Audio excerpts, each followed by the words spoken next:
ख़ुशहाल थी वियो बैत आहे। अॼु पुण अखड़ियुनि सॼण पंहिंजा सारिया, अॼु पुण अखड़ियुनि सॼण पंहिंजा सारिया। त ही जेको बि ॾिसूं पिया, ही जेका मोहबत ॾिसूं पिया, इन मां ख़बर पवे थी त साईं हिकिड़ो वॾो किरदारु हुयो। असांजे पेटियल खे गंढण वारो, असांजे तंज़ीम खे यकजा करण में साईं मोहम्मद मूसा जो वॾो किरदारु हुयो। ही जॾहिं असांजी धड़ाबंदी थी हुई त असांजे वॾे में वॾो किरदारु अदा करण लाड़पट्टी जा माण्हू हुया।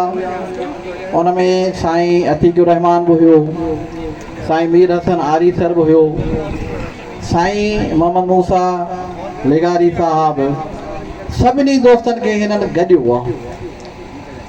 साईं हाजी शफ़ी मोहम्मद सठियो, उनजो वॾो किरदारु आहे। हालांकि हिननि जी वॾी मोहबत बि हुई।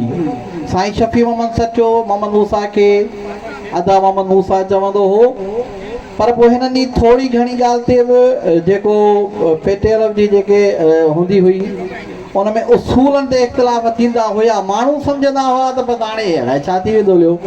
साईं मोहम्मद मूसा खे जेको आहे सो तमामु घणी कॾहिं कॾहिं इहो इख़्तिलाफ़ थींदा हुया, पर हाजी साहब उन खां कॾहिं बि परे न वियो। हाजी साहब साईं मोहम्मद मूसा हिकु ॿिए जी घणी इज़त कंदा हुया। ही थोरा जॾहिं लॉन्ग मार्च में थोरो कुझु थियो हुयो, पर बहरहाल हिननि जी का बि अहिड़ी ॻाल्हि कान हुई। पछाड़ीअ ताईं बि हिननि जी पाण में मोहबत रही आहे। साईं मोहम्मद मूसा हिकिड़ो वॾो किरदारु हुयो।